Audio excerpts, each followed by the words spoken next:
반갑습니다. 우리 옆에 있는 분들하고 한번 인사하시죠. 당신의 얼굴에 광채가 납니다. 한번 인사하시죠. 당신의 얼굴에 광채가 납니다. 네. 환경은 때로 우리로 눈물 나게 할 때가 있습니다. 상황은 우리를 우울하게 만들 때가 있습니다. 하지만 하나님이 나와 함께 하시고 내가 주 안에 있기 까닭에 감사할 수 없는 상황 속에서 감사하고, 기뻐할 수 없는 상황 속에서 기뻐하고, 찬양할 수 없는 상황 속에서 찬양할 수 있는 것, 이것이 바로 그리스도인의 능력인 것입니다. 사랑하는 성도 여러분, 어떠한 상황과 어떤 환경이 있다 할지라도 하나님이 나와 함께 하시기 까닭에 그 하나님을 바라는 가운데 여러분의 얼굴에 평안이 있고 소망이 있고, 그래서 소망을 잃은 사람들이 여러분을 보고 소망을 얻게 되고, 예수 그리스도를 모르는 분들이 여러분을 통해 예수 그리스도를 만나는 복된 삶을 살게 되기를 축복합니다. 옆에 분의 얼굴에 너무 광채가 나니까 궁금하지 않습니까? 아니, 어떻게 이분은 이러한 상황 속에서도 얼굴에 빛이 나나 궁금하니까 한번 물어봐야 되지 않겠습니까?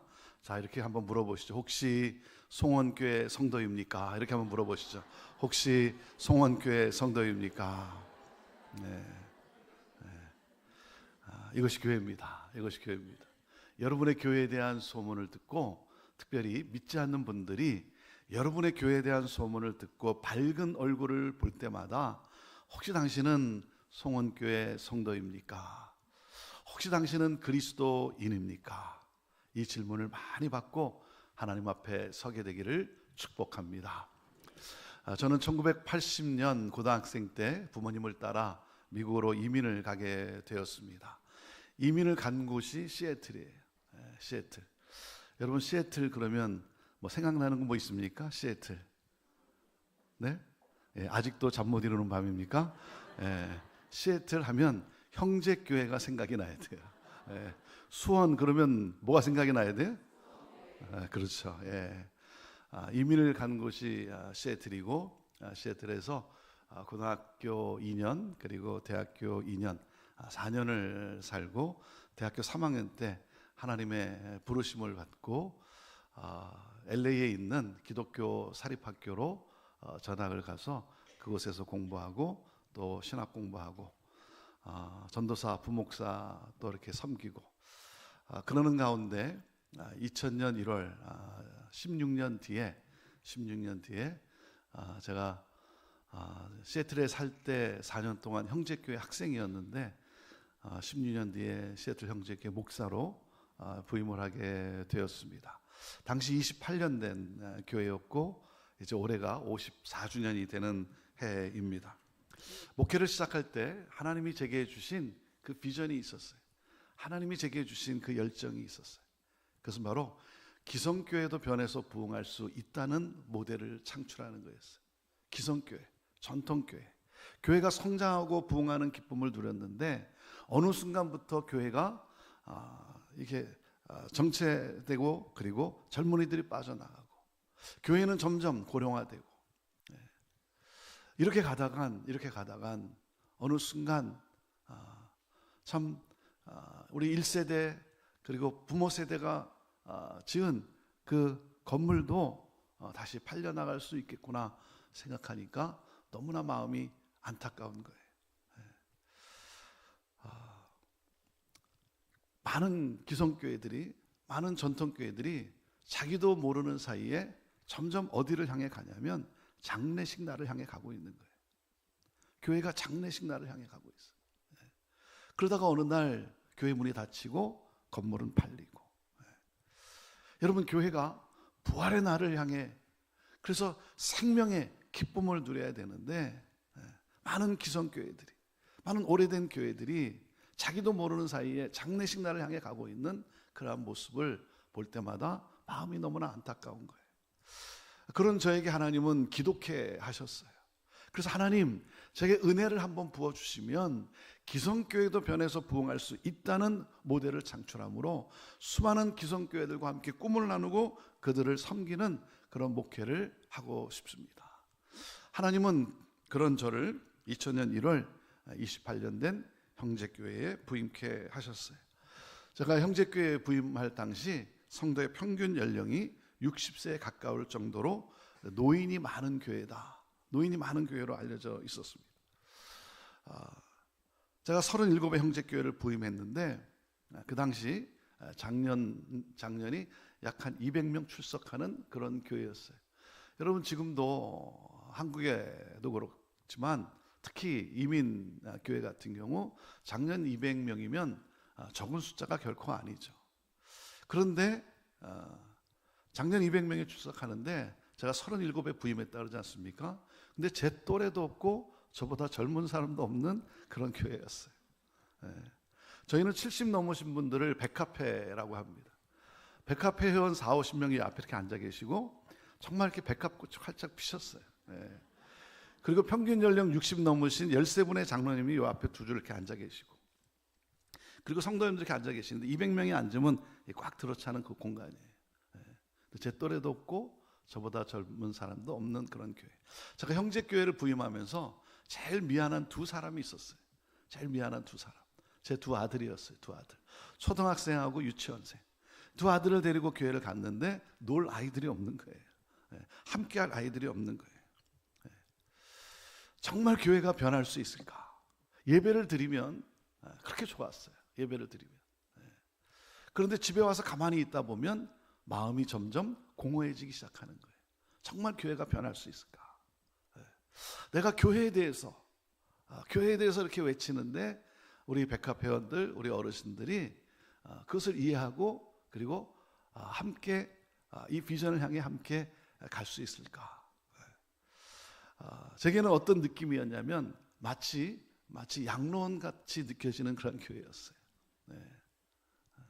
그런데 하나님은 놀랍게 형제교회를 변화시키고 그리고 부흥케 하셨어요. 하나님의 은혜가 너무나 크고 놀라운 것이죠. 저는요 지금도 예배를 드리다가 어린 아이의 울음소리가 들리면 그렇게 감사해요. 그렇게 감사해요. 왜냐하면 어린 아이의 울음소리와 웃음소리를 듣기 어려웠던 교회였기 때문에 그래요. 제가 형제교회 부임해서 우리 성도들과 함께 꿈꾸며 기도한 것이 무엇이냐면 부모 세대와 다음 세대가 함께 부흥하는 그러한 교회, 다음 세대가 부모 세대보다 더 크게 부흥을 하는 그러한 교회, 다음 세대가 이 사회와 나라와 열방에 하나님의 선한 영향력을 끼칠 수 있도록 사람을 건축하는 교회. 여러분, 결국은 다음 세대예요. 결국은 다음 세대. 아무리 부모가 신앙생활을 열심히 잘해도 자기 자식이 하나님을 믿지 않으면 늘 가슴에 눈물 아닙니까? 여러분, 눈물로 씨를 뿌리는 자가 기쁨으로 단을 거둔다고 했는데, 여러분 오늘날 이 시대는 우리 다음 세대를 위해서 눈물로 씨를 뿌려야 하는 거예요. 눈물로 씨를 뿌려야 되죠. 그리고 교회가 이렇게 성장하고 또 부흥의 기쁨을 누리면서 새로운 부지를 구입하게 되고, 그리고 이제 새롭게 건물을 지으면서 이전을 하게 되었습니다. 그런 가운데 제게 또 어떤 그 비전이 있었냐면, 하나님, 기독교 사립학교를 하고 싶습니다. 기독교 사립학교. 기독교의 가치관이 무너져 가고 있는 이 시대에 우리 어린 자녀들을 기독교 가치관을 가진 일꾼으로 키워내는 학교를 하고 싶습니다. 하나님은 이 비전에 또 응답해 주셔서 2005년에 교회 새로 건물을 짓고 입당을 하면서 2006년에 프리스쿨을 오픈해서 15명으로 시작한 학교가 현재 유아부터 초등학교 6학년까지 약 350명의 학생들이 주중에 저희 교회 건물을 사용하고 있어요. 그 건물을 건축하는 기도 중에 하나가, 하나님, 주중에는 학교가 사용을 하고 저녁과 주말에는 교회가 사용하는 그런 24시간 불이 켜 있는 그런 건물이 되고 싶습니다. 그냥 주중에 문이 닫혀 있는 그런 건물이 아니라 정말 24시간 불이 켜 있는 그러한 교회. 우리 학교 이름이 UCIC인데, 우리 UCIC 학교에 우리 교사들이 가진 꿈이 뭐냐면, 이 학교가 계속해서 중학교, 고등학교, 대학교까지 세워지는 것이 우리 교사들의 꿈이에요. 제 꿈이 뭔지 아세요? 제 꿈은 우리 학교에서 시장도 나오고 또 국회의원도 나오고 대통령도 나와서 취임식 때 목사님 오셔서 축복 기도해 주십시오. 이거 요청받는 것이 제 꿈이에요. 우리 형제교회가 이렇게 변화와 부흥의 열매를 누릴 수 있는 그 중심에는 바로 우리 부모 세대, 우리 어르신들의 회개와 인내와 섬김과 희생이 있었기 때문이에요. 형제교회는 1971년도에 교회가 개척이 되었습니다. 여러분 1971년 그 당시에 시애틀에 한인이 몇 명이나 있었겠습니까? 유학 오신 분들 몇 분이 모여서 함께 성경 공부를 하기 시작하고, 그리고 다운타운에 있는 미국 교회에 자그마한 채플을 빌려서 거기서 예배를 드리기 시작한 거예요. 그러다가 1980년대가 접어들면서 이민의 문화가 개방이 되면서 많은 분들이 미국으로 이민을 오기 시작을 했고, 또 시애틀에도 또 우리 한인 가정들이 이민 온 그런 가정들이 있게 되었던 거죠. 그러면서 교회가 성장하고 부흥하는 기쁨을 누리기 시작을 했어요. 그러다 보니까 교회를 이렇게 빌려준 미국 교회가 불편해진 거예요. 불편해지니까 제발 나가달라고. 그래서 교회가 나와야만 했어요. 다른 곳으로 이제 이사를 가야 했던 것이죠. 그런데 그 과정 속에서 그러면 다운타운에서 북쪽으로 갈 것인가 아니면 남쪽으로 갈 것인가 하다가 그만 남북 전쟁이 일어나고 말았어요. 북쪽에 사는 성도들은 교회가 북쪽으로 와야 되고, 남쪽에 사는 성도들은 교회가 남쪽으로 가야 되고, 교회가 다 자기 집 뒷마당으로 가야 되는 거예요. 그러는 가운데 그만 이제 분쟁이 일어나고, 그리고 교회가 분열되고 말았어요. 그래서 남은 성도들이 그 다운타운에 가까운 곳에 있는 아주 오래된 그 마을 한복판에 오래된 그 마을 회관을 주차장도 없는 그냥 스트릿에 이웃 주민들과 함께 스트릿에 주차하는 그냥 그 오래된 마을 회관을 구입해서 거기서 이제 남은 성도들이 예배를 드리기 되었던 것이죠. 그때 젊은 세대들이 다 떠나고 말았어요. 자녀 세대가 다 떠나고 말았어요. 왜냐하면 우리 부모님이 믿는 하나님이 무슨 사랑의 하나님이냐. 사랑의 하나님이라면 어떻게 이런 일이 일어날 수 있겠는가. 그래서 다 떠나간 거예요. 교회를, 형제교회를 떠나서 다른 교회로 가면 그나마 다행인데 아예 하나님으로부터 떠난 거예요. 하나님으로부터. 부모가 믿는 하나님을 내가 믿을 수 없다는 것이죠. 사랑하는 여러분, 부모 세대의 회개 없이는 다음 세대의 부흥은 없습니다. 부모 세대 회개 없이는 다음 세대의 부흥은 없어요. 그래서 제가 부임하고 얼마 되지 않아 안타까움 속에 기도를 선포를 했어요. 우리 회개하며 기도합시다. 여러분의 자녀는 지금 어디서 무엇을 하고 있습니까? 우리 장로님들, 권사님들, 집사님들, 여러분의 자녀들은 지금 어디서 무엇을 하고 있습니까? 그리고 여러분의 손주들은 지금 어떻습니까? 자녀들이 돌아오고, 그래서 손주들이 함께 돌아오고, 그래서 3세대가 함께 어우러져서 하나님을 예배하는 그러한 공동체가 되어야 되지 않겠습니까? 우리 회개하며 기도합시다. 우리 성도들이요, 회개하며 기도하기를 시작을 했어요. 그냥 회개합니다가 아니고 정말 가슴을 치며 통곡하며 기도하기를 시작을 했어요. 하나님, 우리 죄악 용서해 주시고, 하나님 내 죄 용서해 주시고, 하나님 긍휼을 베풀어 주옵소서. 통곡하며 기도를 하기 시작했어요. 그러면서 성도들의 마음이 하나가 되기 시작한 거예요. 서로 용서하기 시작하고 사랑으로 서로를 품는 하나됨을 이루기 시작하고, 그러는 가운데 무기력했던 이 교회에 다시 사람들이 오기 시작하고, 젊은이들이 오기 시작하고, 떠났던 장로님들의, 권사님들의, 집사님들의 자녀들이 자녀를 데리고, 손주들이죠, 그들을 데리고 다시 돌아오기를 시작한 거예요. 그러면서 교회가 새 역사가 시작되었어요. 그러면서 우리 부모 세대, 우리 어르신들이 결심한 게 뭐냐면, 다음 세대의 부흥을 위해서라면 어떠한 불편함도 감사로 여기자. 어떠한 불편함도 불평하지 않고 감사로 여기자. 예배도 우리 청년들이, 우리 젊은 친구들이 부모 세대가 믿는 그 하나님, 동일한 하나님을 믿는다고 한다면 그들이 가지고 있는 에너지와 그들이 가지고 있는 그 창조성을 가지고 마음껏 온몸을 다해 온 마음을 다해 하나님을 예배할 수 있도록 그들을 격려해주고 박수쳐주고 세워주는 그런 우리들이 되자. 내가 그동안 경험해왔던, 내가 그동안 해왔던 예배 방식, 그 예배 문화와 다르다고 해서 왜 그렇게 하느냐, 그러지 말고 우리 청년들이, 우리 젊은이들이 동일한 하나님을 믿는다고 한다면 그들이 가진 에너지와 그들이 가진 그 창조성을 가지고 마음껏 하나님을 예배할 수 있도록, 내가 좀 불편하긴 하지만 우리 그 다음 세대가 부흥할 수만 있다면 우리 격려해주고 박수해주고 세워주자. 우리 형제교회는 지금도 우리 부모 세대, 우리 어르신들이 예배 드리는 것도 참 불편한 교회예요. 예배 공간도 그렇고 또 예배 스타일도 그렇고. 하지만 다음 세대가 부흥할 수만 있다면 불편함을 불평하기보다는 감사로 여기기 시작한 거예요. 저는 그런 우리 부모 세대, 우리 어르신들이 너무 감사한 거예요.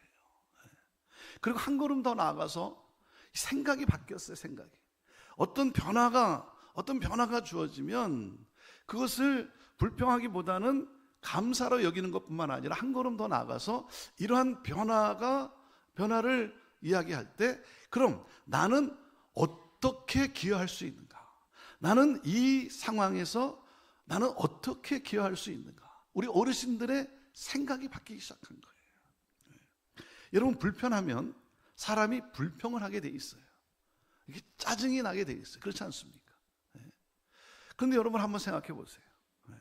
내가 교회를 이렇게 왔는데, 예배드리게 왔는데, 내가 이제 언제 어느 때 와도, 내가 늦게 와도 주차할 공간이, 주차장이 텅텅 비어서 내가 편안하게 주차하고, 그래서 내가 예배당에 들어왔다. 그래서 나는 감사하다. 여러분, 그게 감사할 일입니까? 그게 감사할 일이냐 이거예요. 내가 늦게 와도 내가 앉을 자리가 있어서, 내가 아무 때나 와도 앉을 자리가 있어서 내가 그냥 편안하게 앉을 수 있어서 감사하다. 그게 감사할 일이냐 이거예요. 여러분, 조금만 늦게 와도 주차 공간을 찾지를 못해서 교회 주변을 빙빙 돌아야만 하는 여러분, 그 불편함이 여러분 감사할 일 아닙니까? 아멘입니까?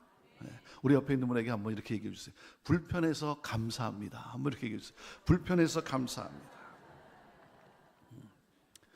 오늘 말씀 이 룻기서는 유다 베들레헴의 한 가정의 이야기로 시작이 됩니다. 남편은 엘리멜렉이요, 그리고 그 아내의 이름은 나옴이고 두 아들이 있었는데 그 두 아들의 이름은 말론과 기련입니다. 이들은 유다 베들레헴의 흉년이 들었을 때 그들은 모압 땅으로 이주를 합니다. 하지만 흉년으로 인해서 살기가 어려워서 이주한 것은 결코 아니었어요. 왜냐하면 1장 21절에 보면 나오미의 이런 고백이 있습니다. 1장 21절에 뭐라고 고백합니까? 내가 풍족하게 나갔더니, 풍족하게 나갔다는 거예요. 그런데 하나님께서 내게 비어 돌아오게 하셨다. 그러니까 엘리멜렉과 나오미는 두 아들과 함께 가나안에서 이주한 것보다 더 풍족한 삶, 더 풍요로운 삶을 추구하고자 이주를 했다는 것이죠. 여러분, 그것이 무슨 잘못이겠습니까?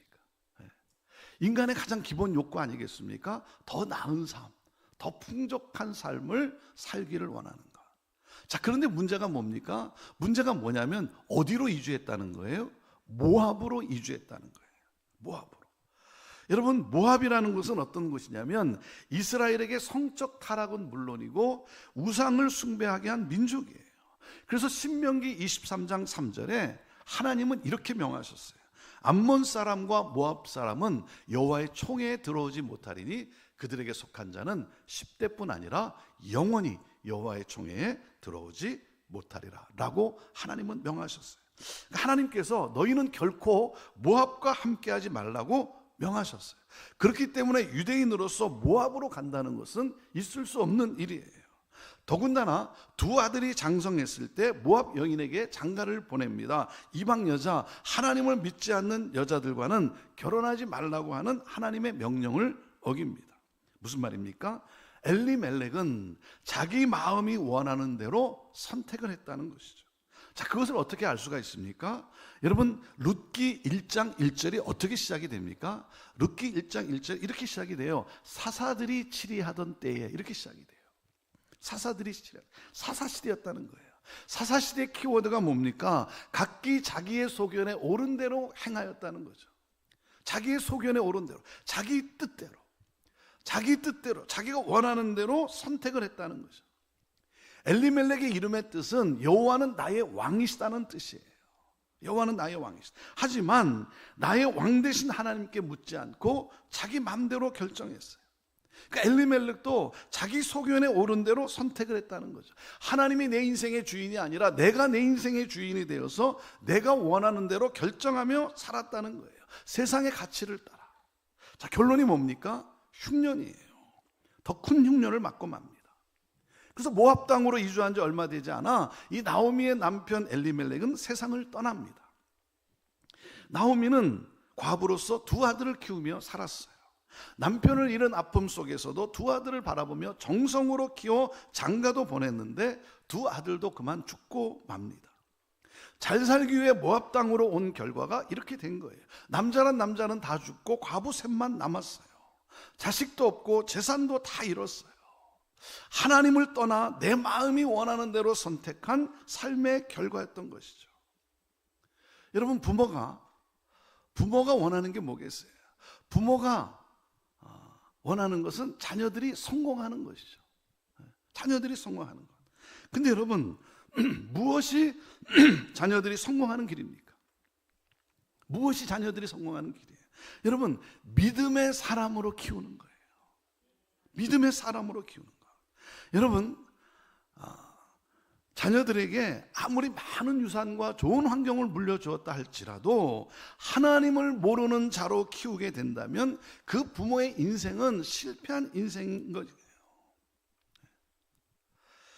여러분, 자녀들에게 무엇을 심어줘야 됩니까? 하나님을 믿는 믿음을 심어줘야 되는 것이죠. 하나님을 믿는 믿음. 가끔씩 제게 성도님들 가운데 찾아오셔서 이렇게 말씀하시는 분들이 계세요. 자기 아들이 다른 건 다 갖추었는데 신앙만 없대요. 여러분, 그건 다 없는 거예요. 근데 신앙만 없다는 거예요. 그러면서 이제 뭐라 그러시냐면, 자기 아들이 신앙이 없는데, 목사님, 신앙 좋은 아가씨, 신앙 좋은 자매 좀 소개해 주세요. 아니, 여러분, 신앙 좋은 자매 인생 망칠 일이 있습니까? 여러분, 누가복음 23장에 보면 예수님께서 십자가를 지고 골고다 언덕을 오르십니다. 그 예수님을 보는 이 여인들이 슬피 울어요. 슬피 울어요. 그때 예수님이 그 여인들에게 향해서 이렇게 말씀을 하세요. 예루살렘의 딸들아, 나를 위해 울지 말고 너희와 너희 자녀를 위해 울라.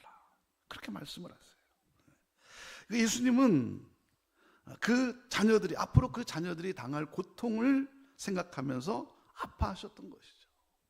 사랑하는 여러분, 여러분의 자녀의 영혼을 위해서 울어본 적이 있습니까? 여러분, 여러분의 자녀의 그 구원을 위해서, 그 영적 그 상태를 위해서 여러분 눈물 흘리며 하나님 앞에 간구하는 기도를 여러분 드리고 계십니까? 부모는 자녀의 영혼을 위해서 울어야 되는 거예요. 자녀들의 영적 성장을 위해 울어야 되는 거예요.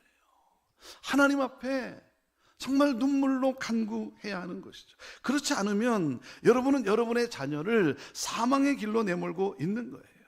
여러분, 우리가 가장 경계해야 될 것은 무엇입니까? 그것은 바로 영혼의 흉년이에요. 영혼의 흉년. 하나님을 잃어버리면 흉년인 거예요. 그러니까 하나님과 상관없이 살아온 이 나오미는 처참한 환경에서 정신을 차립니다. 아무 남은 것이 없는 이 절망의 상황에서 이제는 삶을 포기할 수밖에 없는, 아무런 희망이 없는 이 절망의 이 상황 속에서 놀라운 것이 뭐냐면 하나님의 음성이, 하나님의 말씀이 들려와요. 정말 아무 희망도 없고 이제는 내 삶을 포기해야 되나 보다라고 하는 상황 속에 하나님의 말씀이 들려옵니다. 자, 6절 말씀을 우리 같이 다시 한번 읽어보겠습니다. 6절 시작. 그 여인이 모압 지방에서 여호와께서 자기 백성을 돌보시사 그들에게 양식을 주셨다 함을 듣고 이에 두 며느리와 함께 일어나 모압 지방에서 돌아오려 하여. 하나님께서 고통받는 당신의 백성들을 돌아보시고 그들에게 은혜를 베푸셨다. 이 소식이, 이 소문이 나오미에게는 하나님의 음성으로 들려온 거예요. 여러분, 말씀을 펼칠 때, 말씀을 묵상할 때 여러분 그 말씀 속에서 뭐예요? 하나님의 내게 말씀하시는 하나님의 음성을 들어야 되는 것이죠. 오늘 나에게 말씀하시는 그 하나님, 고통받는 당신의 백성을 돌아보시고 그들에게 은혜를 베푸셨다. 이것이 나오미에게는 하나님의 음성으로 들려왔어요. 그리고는 다시 오라고 하는 하나님의 손짓으로 보였던 거예요. 그래서 나오미는 자신을 돌아봅니다. 나는 모압 땅에서 무엇을 하고 있는가 회개합니다. 그리고는 방향을 돌이킵니다. 고향 베들레헴으로 다시 돌아가기로 결심을 합니다. 여러분, 풍족한 양식을 얻기 위함이 아니라 물질의 풍족함이나 궁핍한 가운데서도 돌보고 계시는 그 하나님, 그 하나님을 다시 만나고 싶었어요. 그래서 남은 생에는 하나님께만 소망을 두고 하나님만 섬기며 살리라. 그래서 나오미는 하나님께로 돌아가기로 결심을 합니다. 여기서부터 인생의 반전이 시작이 돼요. 여러분, 1장의 마지막 절인 22절 말씀을 우리 같이 읽어봅시다. 시작. 나오미가 모압 지방에서 그의 며느리 모압 여인 룻과 함께 돌아왔는데 그들이 보리 추수 시작할 때에 베들레헴에 이르렀더라. 흉년으로 시작한 1장의 마지막은 뭐예요? 풍년을 예고하고 있어요. 보리 추수하는 그때. 무슨 말입니까? 나오미에게 새로운 삶이 전개될 것을 암시해주고 있는 것이죠. 자, 그리고 보세요. 나오미가 베들레헴으로 돌아가는데 혼자만 돌아가게 하지 않고 며느리 룻을 붙여요. 룻을 함께 따라가게 하셨어요. 하나님은 쓰디쓴 고통의 절정에 있는 이 나오미를 홀로 내버려 두지 아니하시고 룻이라고 하는 희망의 씨앗을 허락하십니다. 왜요? 나오미 혼자서는 회복의 가능성이 없어요. 나오미 혼자서는 끊어진 이 가문을 일으킬 수가 없는 거예요. 완전히 무너진 삶이고 완전히 무너진 가정이에요. 더 이상 희망이 없는, 일어설 수도 없는 그런 가정.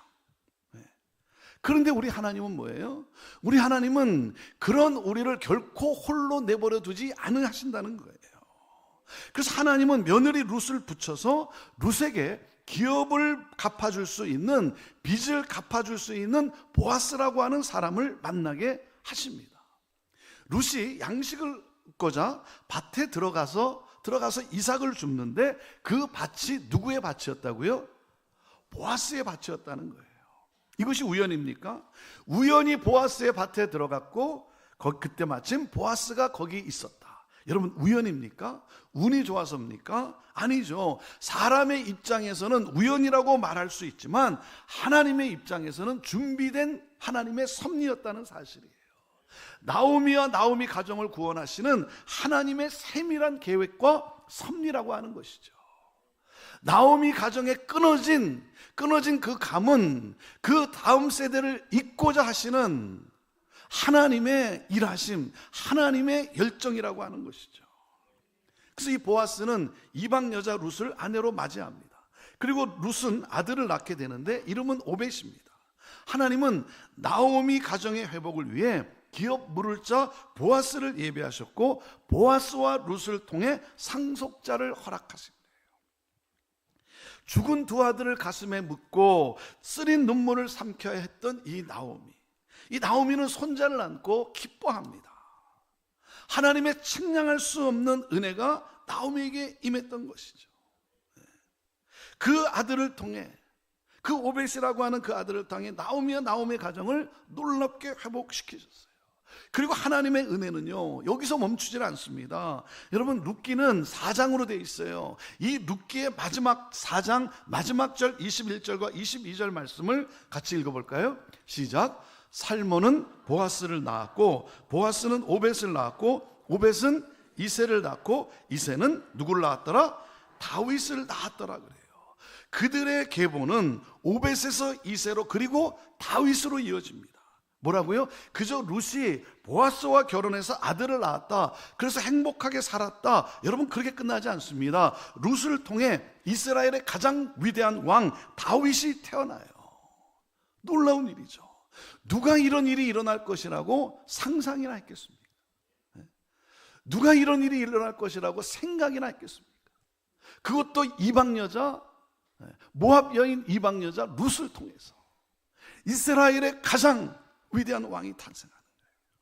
하나님의 측량할 수 없는 은혜죠. 그래서 그 아들을 통해 다윗 왕의 가문을 세우세요. 그리고 왕의 가문으로 높이시는 거예요. 이 사사시대로 시작한 룻기는 이스라엘의 역사를 새롭게 하는 위대한 왕의 소개로 끝나요. 그러나 여러분, 그것이 다가 아니죠. 그 계보는 또한 누구에게로 이어집니까? 룻기는 다윗으로 끝나지만 이 족보는 다윗에게서 끝나지 않습니다. 다윗에게서 누구로 가요? 예수님으로 이어지지 않습니까? 그의 가문에서 우리의 구원자이신 예수님이 탄생을 하시는 거예요. 그리고 하나님 나라의 역사가 시작이 됩니다. 그 다음 세대를 통해 다음 세대를 통해 우리의 구원자이신 예수님이 탄생하시는 거예요. 하나님의 은혜의 이 역사는 우리의 상상을 초월하는 거예요. 그래서 믿음의 가문으로 이어지고 아무런 소망이 없고 그리고 아무런 희망을 찾아볼 수 없는 그런 가정 속에, 그 무너진 가정 속에 하나님은 버리지 아니하시고 하나님은 새 역사를 써내려 가시는 거예요. 그러면서 다음 세대에 부흥이 일어나는 거예요.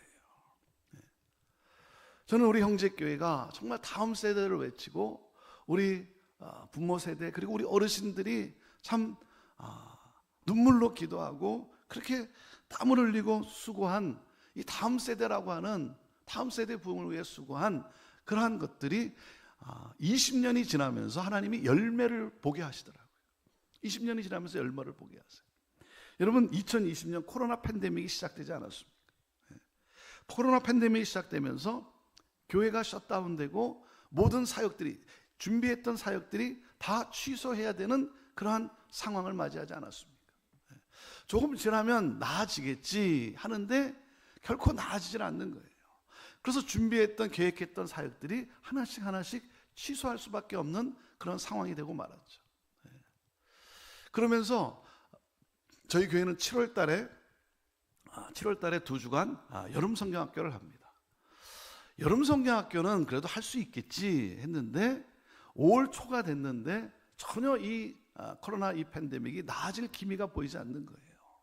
그래서 여름 성경학교도 올해는 할 수가 없겠구나 하고 정말 취소를 해야 되는구나 하는 그 상황 속에 저희 교회 이 청년들이 이 밀레니얼 세대, 이 MZ 세대, 20대, 이 30대 초반에 이 청년 20여 명이 저를 찾아왔어요.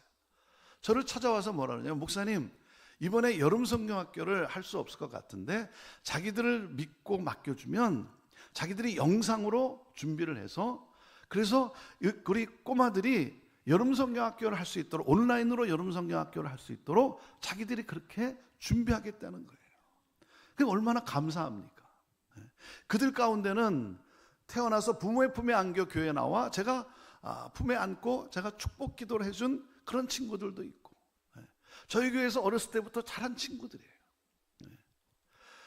이 친구들이 자기들에게 맡겨주면 자기들이 열심히 영상을 다 준비해가지고 우리 어린 친구들이 정말 온라인으로 여름 성경학교 할 수 있도록 그렇게 하겠다는 거예요.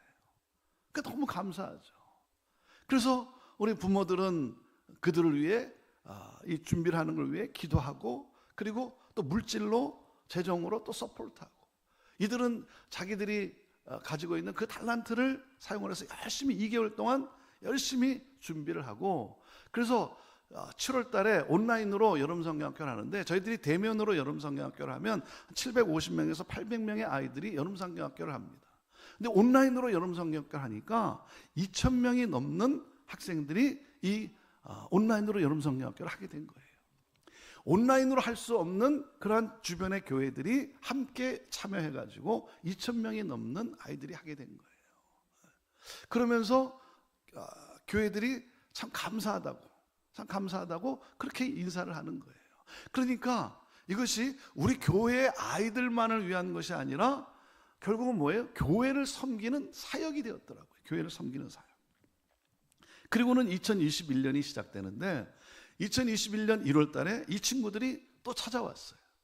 목사님, 올해도 여름 성경학교를 대면으로 할 수 없을 것 같은데 자기들에게 맡겨주면 7개월 동안 이번에는 열심히 잘 준비해가지고 정말 재밌고, 그리고 정말 창조적으로 영상을 만들어서 우리 그 어린 아이들에게 복음이 증거되는 이 일을 위해 자기들이 헌신하겠다는 거예요.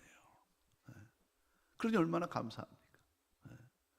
그러면서 뭐라 그러냐면 2,000명을 해봤잖아요. 2,000명을. 그러니까 2,000명을 하고 나니까 이제 간이 바깥으로 나와가지고 10,000명을 하겠대요. 10,000명을. 10,000명을 하겠다.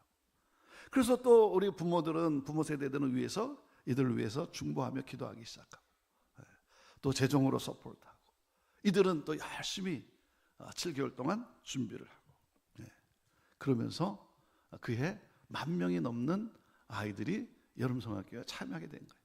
선교지에서도 들어오고, 다른 나라에서도 들어오고. 그러고 난 다음에 이들이 교회에 감사하다라고 하는 영상을 만들었어요. 자기들을 믿고 맡겨준 교회에 감사하다라고 하는 그러한 영상을 하나 만들었어요. 그러면서 그 영상의 내용에 보면 이민이라고 하는 이 힘든 삶에도 건강한 교회를 세운 부모 세대에게 감사하다는 그런 내용이었어요. 그래서 이 건강한 교회에서 자기들이 영적으로 건강하게 성장할 수 있게 해줘서 너무나 감사하고, 우리 다음 세대가, 우리 젊은 친구들이 영적으로 건강하게 성장하게 할 수 있게 되어서 감사하다는 그런 고백이었어요. 그러면서 이 영상의 마지막 부분에는 이들이 내용이 뭐냐면, 이제는 자신들이 이 신앙의 바통을 이어받아 이제 자기들이 뛰겠다는 거예요. 자기들이 하나님의 거룩한 꿈을 위해 자기들이 이제 나아가겠다라고 하는 그러한 그 고백이에요. 그 영상을 우리 이 시간에 함께 같이 보도록 하겠습니다.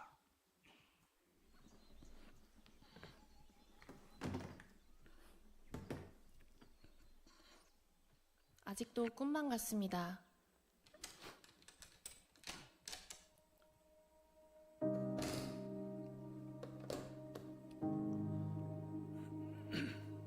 (50년) 전 여러분들은 함께 시애틀 중심에 교회를 개척했습니다. 함께 모여 예배하고 교제할 장소를 찾았습니다.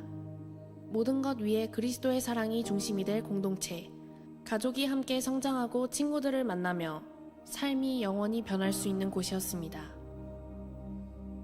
하지만 여러분은 자신들뿐만이 아니라 다음 세대들을 위한 교회를 세웠습니다. 아직 세상에 태어나지도 않았던 우리 자녀들을 위하여 큰 희생과 투자를 하기로 결정했습니다. The first generation walked so that the second generation can run. When I heard that, I was deeply moved because that's exactly what our first generation members have been doing. They may not fully understand the language or cultural differences, but they understand that this is a crucial step for the future of our church and are willing to sacrifice for the next generation. 그로 인하여 오늘날 우리가 이 자리에 있습니다. 50년이 지난 지금도 한 가족으로 단합되어 이 자리에 서 있습니다. 우리는 짧은 시간에 조그만 이민자 공동체에서 삶의 여러 영역에서 모인 젊고 활기찬 공동체로 성장할 수 있었습니다. 지금도 우리는 성장하며 계속해서 지역사회에 선한 영향을 미치고 있습니다. 이 모든 것은 여러분 덕분입니다. 이른 아침부터 늦은 밤까지 이어진 여러분의 기도와 망설임 없이 부어주신 여러분의 섬김 덕분에 가능했습니다. 여러분의 희생으로 인하여 우리는 하나님 나라를 이 땅 가운데 실현하는 그리스도 중심의 공동체를 세울 수 있었습니다. 이 시간을 빌어 감사하다는 말씀을 전합니다. 엄마, 아빠, 할머니, 할아버지, 그리고 여러분, 우리를 위하여 부어주신 희생 덕분에 우리는 온 열방에 나아가 만민을 제자로 삼을 수 있었습니다.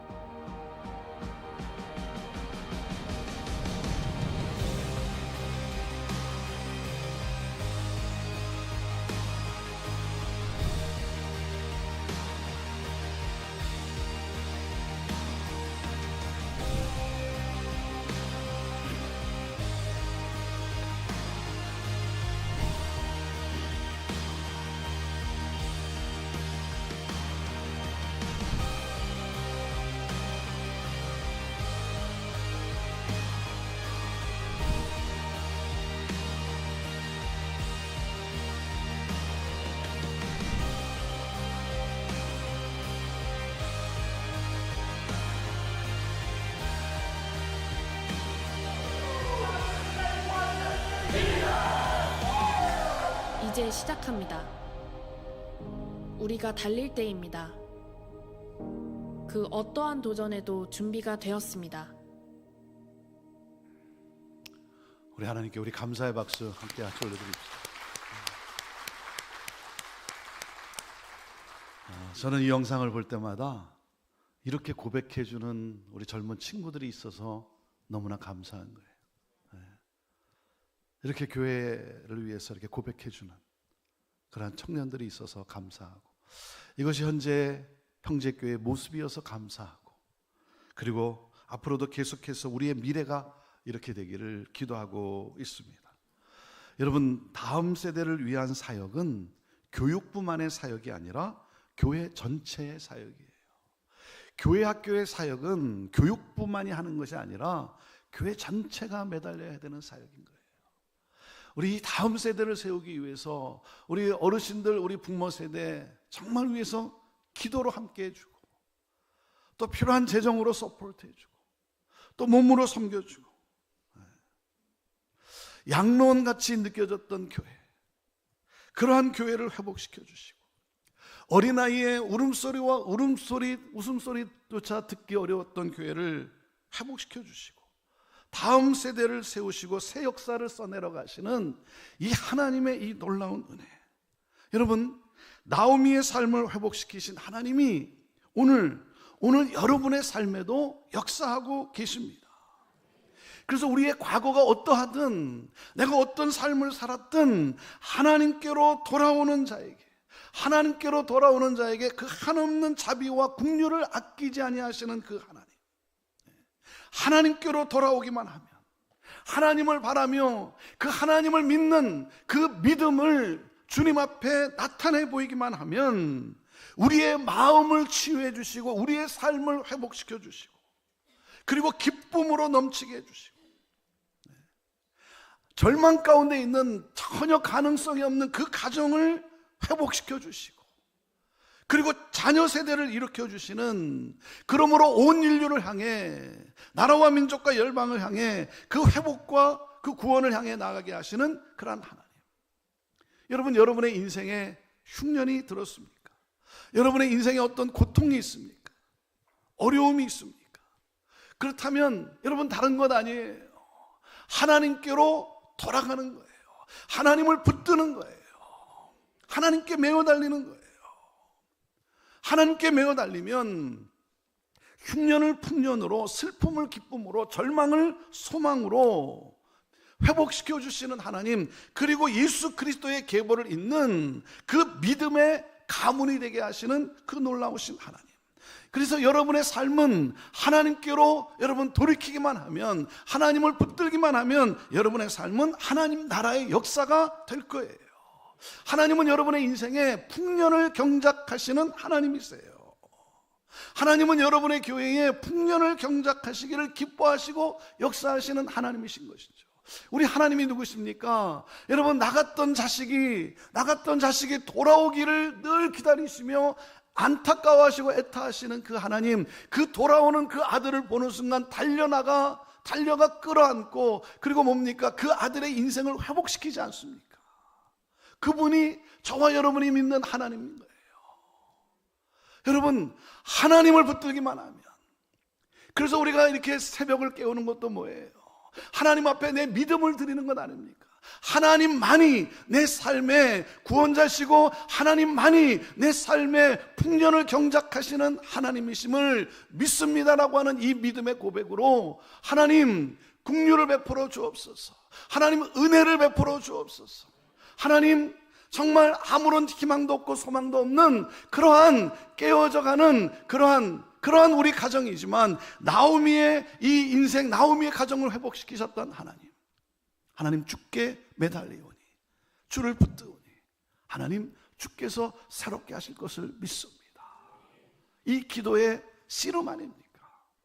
저는요, 제가 어렸을 때 추운 겨울에 눈이 오고 너무 추우니까 저희 어머니가 교회 새벽 기도를 못 나가시니까 제가 새벽에 화장실 가기 위해서 이렇게 문을 열고 이렇게 나오다 보면 종종 가끔씩 그 추운 겨울에 그 차디찬 그 부엌 바닥에 무릎을 꿇고 기도하시던 저희 어머니의 모습을 제가 목격을 하게 되었어요. 그러면서 그 어머니를 보면서 제 마음속에 내가 어머니를 봐서라도 내가 나쁜 사람이 되면 안 되지, 내가 나쁜 짓을 하면 안 되지, 그 어머니의 그 기도의 힘이 오늘 저로 하여금 이 하나님의 복음을 전하는 그런 하나님의 일꾼으로 세워주신 이 놀라운 축복이 된 것이죠. 사랑하는 여러분, 기도하는 자의 자식은 결코 망하지 않는다라고 하는 말도 있지 않습니까? 지금은 뭐예요? 여러분, 우리의 삶에 놓칠 수 없는 것은 무엇입니까? 그 하나님을 믿는 그 믿음, 새 역사를 써내려가게 하시는 믿음. 아무리 절망적인 상황이라도, 아무리 희망이 없다 할지라도 여러분 포기하지 마십시오. 절망하지 마십시오. 하나님을 붙들기만 하면, 하나님 앞에 마음의 무릎을 꿇고 기도를 하기 시작하면 여러분 새 역사를, 회복의 새 역사를 일으켜주시는 그 하나님. 사랑하는 여러분, 오늘도 이렇게 여러분의 이 간절함과 여러분의 이 결단이 있기 까닭에 하나님은 오늘도 여러분의 삶에 일하고 계시고 풍년을 경작하고 계신 줄로 믿습니다. 여러분의 자녀가 좀 곁길로 갔다 할지라도, 여러분의 자녀가 하나님을 떠났다 할지라도, 사랑하는 여러분, 기도하면, 하나님께 매어 달리면, 하나님을 믿는 믿음으로 나아가면 여러분의 자녀의 인생이 하나님의 귀한 일꾼들로 이 땅에서 쓰임을 받게 될 줄로 믿습니다. 하나님께서는 여러분의 교회를 경작하고 계시고 여러분의 교회를 통해 다음 세대가 부흥하는 그 놀라운 역사를 하나님은 베푸시기를 기뻐하시며 역사하시는 그 하나님, 저는 여러분의 교회를 통해서 여러분 오늘날 이 시대에 여러분의 자녀들이, 여러분의 교회의 이 다음 세대가 정말 귀한 하나님의 일꾼들로 쓰임을 받게 되는 그러한 놀라운 역사, 사랑하는 여러분, 우리 하나님은 그 일을 행하시리라 믿습니다. 기도하겠습니다. 자, 여러분을 축복하며 기도하고자 합니다. 한번 두 손을 가슴에 얹어 보시길 바랍니다. 정말 하나님의 손이, 우리 주님의 손이 여러분의 심장을 타치하고 여러분의 몸을 감싸 안고 하나님의 영으로 충만한 그러한 그 하나님을 느끼는 이 시간 될 줄로 믿습니다. 하나님, 이 종이 예수 그리스도의 이름으로 하나님 간절히 기도하오니 이 시간 주께서 친히 주의 손으로 안수하시고 그 주의 손으로 감싸 안아주시고, 하나님 가슴에 눈물을 가지고 나온 성도가 있습니까? 하나님 정말 희망이 잘 보이지 않는 어려움 가운데 있는 하나님 그러한 눈물을 가지고 있는 성도가 있습니까? 이 시간 그 눈물을 하나님 닦아주시고 주님의 그 두 팔로 감싸 안아주시고 하나님이 행하실 놀라운 새 일을 바라보며 하나님 절망 가운데 주저앉아 있지 않고 일어나 오늘도 찬양하며 나아가는 우리 귀한 믿음의 성도들 다 되게 하여 주옵소서.